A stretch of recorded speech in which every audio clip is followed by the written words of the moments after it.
तो दोस्तों आपका स्वागत है मेरे channel the Gen Z educator पर और मेरा नाम है वंश वर्मा। तो आज की इस क्लास में हम समझने वाले हैं क्लास 9th केमिस्ट्री का चैप्टर एटम्स एंड मॉलिक्यूल्स। क्योंकि आपके जो है मिड टर्म ख़त्म हो चुके हैं, आधा साल ख़त्म हो गया है, एग्जामिनेशंस हो गए हैं, अब आगे का सिलेबस हमें पढ़ना है। तो आज हम स्टार्ट करेंगे साइंस के केमिस्ट्री के चैप्टर एटम्स एंड मॉलिक्यूल्स से। तो बिना किसी देरी के वीडियो में आगे बढ़ते हैं और समझते हैं कि एटम्स एंड मॉलिक्यूल्स इस चैप्टर के अंदर आपको क्या क्या पढ़ाया गया है, क्या क्या नई नई चीज़ें आपको समझनी है। क्योंकि देखिए बच्चों, अब केमिस्ट्री आ चुकी है, क्लास आपकी बढ़ने लगी है, तो अब थोड़े से सीरियस होने का समय आ गया है। ठीक है, अब सबसे पहले चैप्टर के नाम से समझते हैं हम कि एटम्स, आखिर ये एटम होता क्या है, कि एटम जो है ये होता क्या है।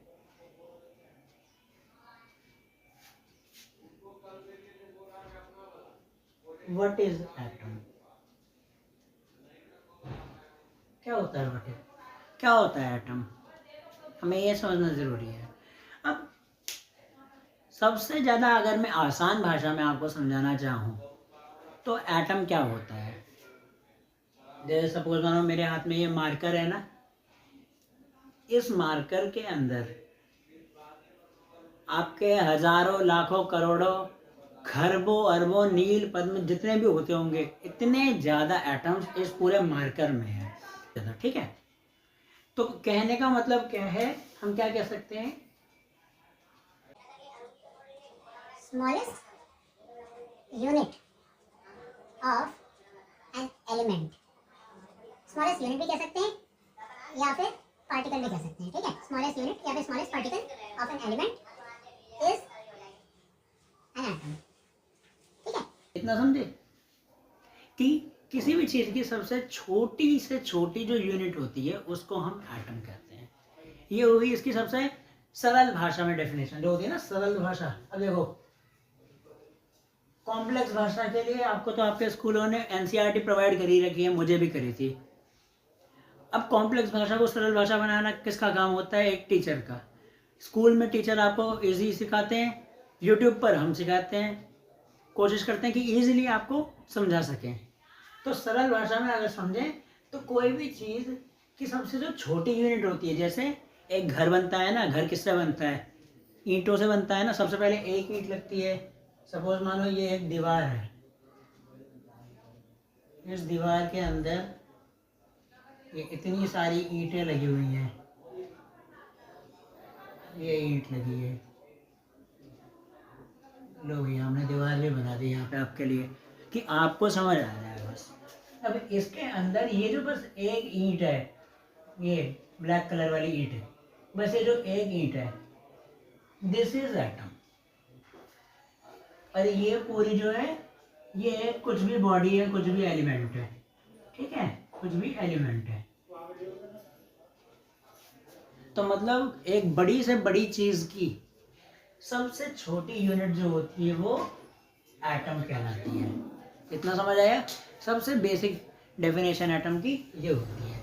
तो हमने इतना समझ लिया कि एटम जो होता है स्मॉलेस्ट यूनिट होता है हर एक चीज़ की। और इस दुनिया के अंदर आप जितनी भी चीज़ें देखते हो, आपके अगल बगल जो भी चीज़ अभी रखी होगी, आपके बेड पर, टेबल पर, सोफे वोफे पर, आप अभी जहाँ भी बैठ के ये वीडियो देख रहे हो इस समय, उन सब चीज़ों के अंदर एटम होते ही होते हैं। ठीक है, उनके अंदर एटम होते हैं।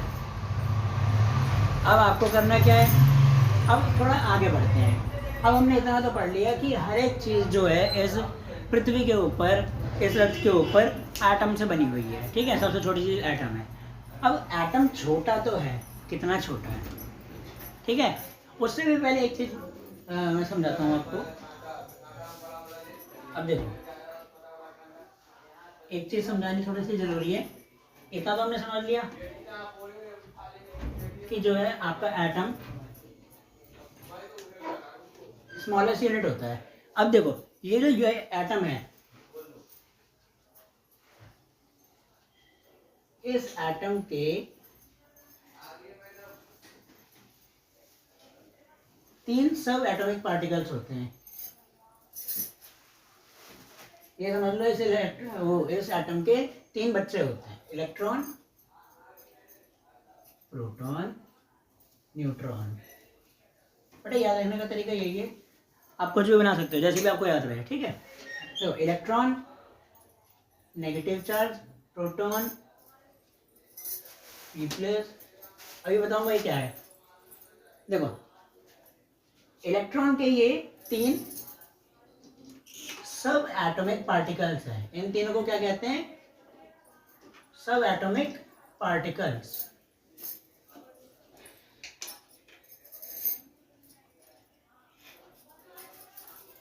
ठीक है, ये होते हैं सब एटॉमिक पार्टिकल्स। अब ये होते कहाँ पर हैं? और जब एटम ही इतना छोटा है तो ये कहाँ पर होंगे? जब एटम के 3 सब एटॉमिक पार्टिकल्स हैं तो होंगे भी एटम के अंदर। कैसे होते हैं? देखो ऐसे गोल सा एटम होता है, एटम के अंदर एक पाया जाता है आपका न्यूक्लियस। ठीक है बच्चों, इसको कहते हैं न्यूक्लियस। इस न्यूक्लियस के अंदर तो होते हैं प्रोटॉन। रुको, ये न्यूक्लियस थोड़ा बड़ा बनाना पड़ेगा हमें, ज़्यादा छोटा बन गया। हाँ, प्रोटॉन प्लस न्यूट्रॉन। न्यूक्लियस के अंदर तो पाए जाते हैं आपके प्रोटॉन और न्यूट्रॉन। अब जो प्रोटॉन होता है आपका, उसके ऊपर होता है पॉजिटिव का चार्ज, और न्यूट्रॉन जो होता है उस पे होता है आपका न्यूट्रल चार्ज, या क्या वो जीरो चार्ज। ठीक है, इस पर कोई चार्ज नहीं होता, जीरो होता है बिल्कुल। अब इस न्यूक्लियस के इर्द गिर्द घूमते रहते हैं, चक्कर लगाते हैं आपके इलेक्ट्रॉन्स, ऐसे गोल गोल घूमते रहते हैं। जैसे सूर्य की पृथ्वी चक्कर लगाती है ना, उसी तरह से न्यूक्लियस के गोल गोल चक्कर लगाते रहते हैं आपके इलेक्ट्रॉन्स हर एक एटम के अंदर। ये आपको समझना जरूरी है। ठीक है, ये था एक एटम का बेसिक स्ट्रक्चर और उसके 3 सब एटॉमिक पार्टिकल्स जो आपको समझना जरूरी है। अब आगे चलते हैं और आपको समझाते हैं कि एटम, मैं कह रहा था कि छोटा होता है, कितना छोटा होता है वो समझना जरूरी है। तो साइज ऑफ एटम समझते हैं यार। हाँ तो बच्चों, अब हमें समझना है size of atom. Size of atom जो होता है वो हम कैसे पता लगाते हैं? अब हमें पता है दुनिया की हर चीज़ जो है एटम से बनी हुई है। सबसे छोटी यूनिट एटम है, बहुत सारे एटम मिलके एक चीज़ बना रहे हैं। मतलब एटम छोटा तो बहुत है, इतना पता चल चुका है। कितना छोटा है लेकिन ये तो पता ही नहीं चल रहा। अब पता करवाते हैं आपको। अब देखो कैसे होगा पता। साइज ऑफ एन एटम, पहले एक छोटी सी स्टेटमेंट लिख देता हूँ ताकि आपको समझ आए कि रेडियस ऑफ एन एटम। अब देखो यहाँ पे कोई बच्चा कंफ्यूज मत होना, क्योंकि एटम गोल होता है तो उसका रेडियस ही ना पड़ेगा। Radius of an atom is measured इन, यहाँ पर जो आएगी चीज वो याद रखने की है आपके लिए, is measured in nanometre. Nanometre bracket में लिख देते हैं पूरी spelling, because this is a new metre in your life. अब तक आपने किलोमीटर, मिलीमीटर, सेंटीमीटर ये सब पढ़े होंगे, ये सब अब बच्चे वाले मीटर थे। अब आप बड़े बच्चों वाले मीटर पढ़ो, नैनोमीटर। ठीक है, आगे अभी जब आप धीरे धीरे और बड़ी क्लासेस में आओगे तो आपके लिए और नए नए तरह के मीटर्स आएंगे। पिकोमीटर आ जाएगा। मैं भी और मीटर्स बोल के आपको डराना नहीं चाहता, बस नैनोमीटर तक समझते हैं। पहले इसको देखते हैं है क्या ये। एक जो आपका एटम होता है उसका जो रेडियस होता है उसको हम नैनोमीटर्स में डिफाइन करते हैं। अब भैया नैनोमीटर होता कितना है, कितना छोटा होता है? जैसे 1 मीटर में 100 सेंटीमीटर होते हैं, तो 1 मीटर में नैनोमीटर कितने होते हैं ये भी पता होना चाहिए। तो 1 मीटर में हमारे होते हैं 10⁻⁹ नैनोमीटर। अब जिस बच्चे ने 8th क्लास अच्छे से पढ़ी है वो ये भी जानता है 10⁻⁹ नैनोमीटर का मतलब क्या होता है। 1/10⁹ नैनोमीटर। 9 का मतलब 9 बार 0 लगाते जाओ 10 के आगे, तो वो क्या बन जाएगा 9 बार 0 लगा के देखो बेटा, 1 2 3 4 5 6 7 8 9, ठीक है। इतना बड़ा नैनोमीटर आपका होता है। तो हम सीधा लिख देते हैं 10 की पावर 9 नैनोमीटर, या फिर 10 की पावर -9 नैनोमीटर, 1/10 की पावर 9 नैनोमीटर। ये होती है इसकी measuring unit. Radius of atom आपका नैनोमीटर्स में मेजर किया जाता है। तो ये आपको अच्छे से समझना जरूरी है। कोई भी अगर पूछे आपसे स्कूल में, आपकी क्लास के अंदर अगर पूछना लग जाए आप, क्योंकि आजकल के बच्चे जो हैं जेनजी के हैं, सारे एडवांस जेनजी हो रहे हैं बहुत ज़्यादा, जनरेशन अल्फा भी आ चुकी है अब तो क्लास में पहले से पहले पढ़ के जाते हैं ताकि पहले से पहले ये आंसर दें और स्मार्ट दिख जाए। तो अगर कोई बच्चा पहले ही वीडियो देख रहा है ना ये, तो ध्यान से यहाँ पर पढ़ लेना कि एटम का साइज नैनोमीटर में नापते हैं। क्लास में अगर सवाल उठता है तो खुद से हाथ उठा के जवाब देना कि हाँ नैनोमीटर में होता है वो। आगे बढ़ते हैं। हाँ तो बच्चों, अब साइज ऑफ एटम हमने समझ लिया। एटम होता क्या है, उसके अंदर क्या होता है, इलेक्ट्रॉन, प्रोटॉन, न्यूट्रॉन, ये इसके कुछ 3 सब एटॉमिक पार्टिकल्स होते हैं, हमने ये भी समझ लिया। अब चलो आगे देखते हैं। अब आगे जो है आपको कुछ छोटी छोटी सी बेसिक जानकारी है, उनको देखना है। फिर आगे जब हम धीरे धीरे आगे बढ़ेंगे जब हम, तो हमें पता चलेगा इस चैप्टर के अंदर और बढ़िया बढ़िया चीज़ें क्या हैं। अभी तो इंट्रोडक्शन चल रहा है तो ज़्यादा मज़ा नहीं आ रहा, जब चैप्टर आगे बढ़ेगा तब मज़ा आएगा। केमिस्ट्री क्योंकि होती बहुत इंटरेस्टिंग है बेटा, इंटरेस्ट लेके पढ़ोगे ना अगर तो मज़ा आएगा। देखो चलो, एक होती है आपकी केमिस्ट्री के अंदर ऑर्गेनाइजेशन जिसका नाम होता है IUPAC, लिख देते हैं यहाँ पे IUPAC,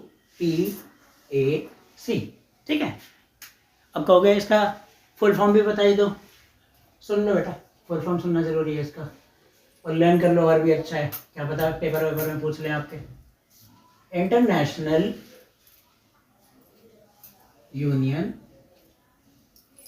of pure and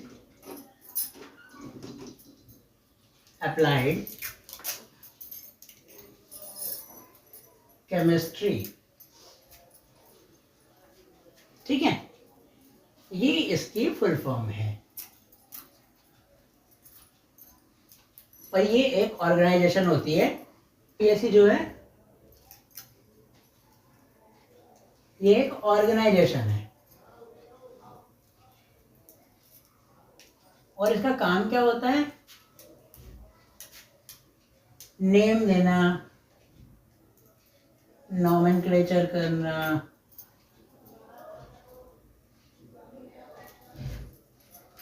symbol देना, एलिमेंट्स को यूनिट्स देना,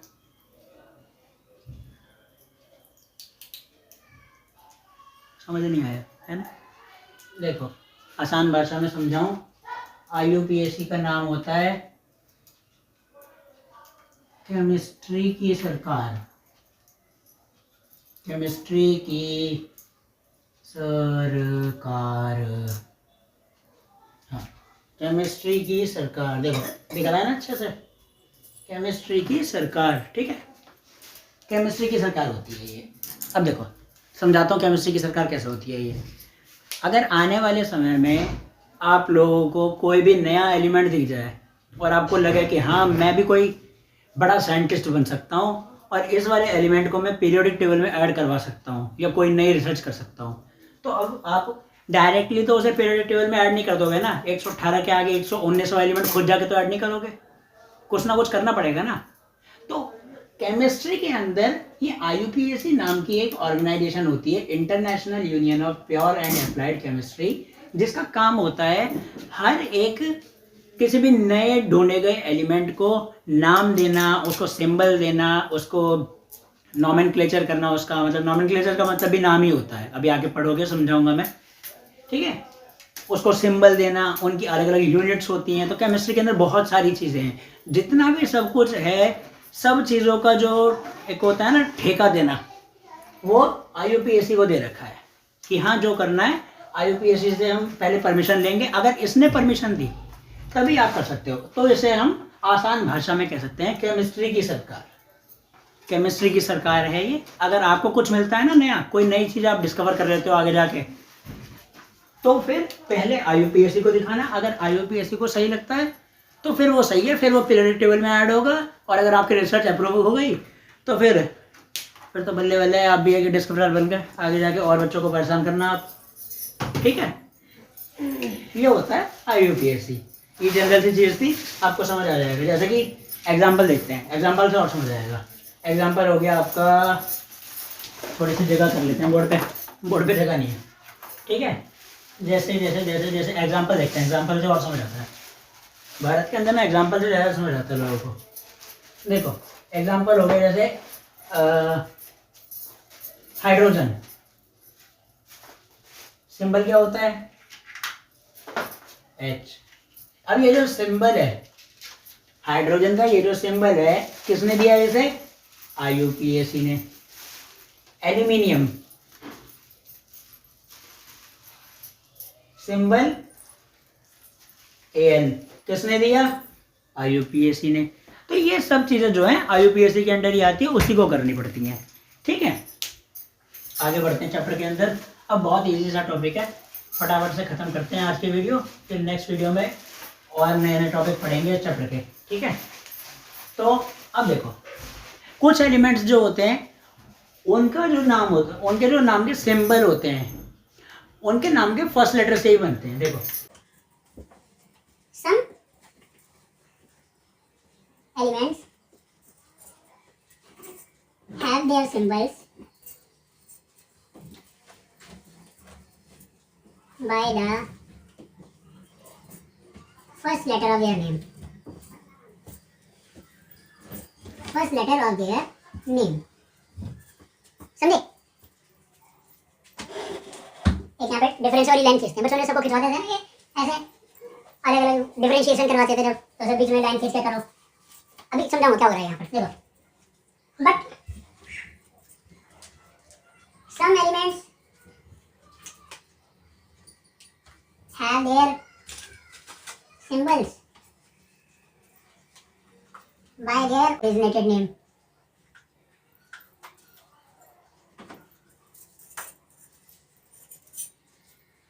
Like Greek, German,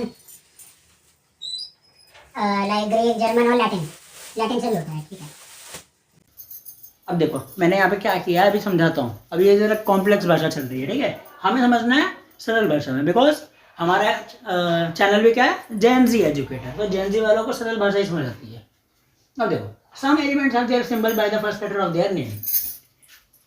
यहाँ पे कुछ नहीं कहा गया, यहाँ पे ये कहा गया है अधिकतर जो एलिमेंट्स होते हैं उनके जो सिंबल्स होते हैं उनके नाम का जो पहला लेटर है ना उससे ही बन जाते हैं। जैसे हाइड्रोजन, हाइड्रोजन के पहले क्या आता है? H। हाइड्रोजन क्या बना? H। लिथियम पहले क्या आता है? Li। और क्या होता है? और एल्यूमिनियम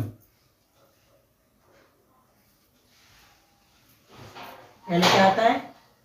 Al। ठीक है, देखो कुछ एलिमेंट होंगे जिनके जो सिंबल होंगे, ये जो होते हैं ना, ये जब एक ऐसे लिखे ऐसे लेटर में लिख दिए जाते हैं तो इनको कहते हैं सिंबल ऑफ एलिमेंट।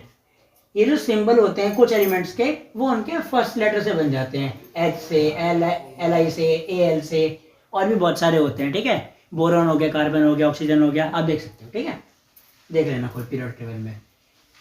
अब ये तो हो गया कुछ एलिमेंट्स के लिए, लेकिन कुछ जो दूसरे एलिमेंट्स होते हैं उनके साथ ये चीज़ नहीं होती। फॉर एग्जाम्पल यहाँ पर उन एलिमेंट्स के साथ क्या होता है, उनका नाम तो कुछ होगा, एलिमेंट का सिंबल कुछ और होगा। जैसे देखते हैं एग्जाम्पल, पोटाशियम, एलिमेंट सिंबल के। क्या हो रहा है? ये कुछ भी हो जा रहा है ना। एलिमेंट का नाम है पोटाशियम, सिंबल है के। कैसे हो जा रहा है ये? जब P से स्टार्ट हो रहा है तो K पे खत्म क्यों हो रहा है? ये के सिंबल कैसे है इसका? क्योंकि बेटा ऐसे जो एलिमेंट्स होते हैं उनका जो ओरिजिनेटेड नेम होता है उनसे ही उनका सिंबल बनता है। इसका ओरिजिनेटेड नेम है जैसे केलियम, ठीक है, केलियम। अब इस के से इसका सिंबल बना है। जैसे एक और होता है आयरन। आयरन का होता है Fe। अब Fe कैसे बन गया? क्योंकि इसका ओरिजिनेटेड नेम क्या है? फेररम।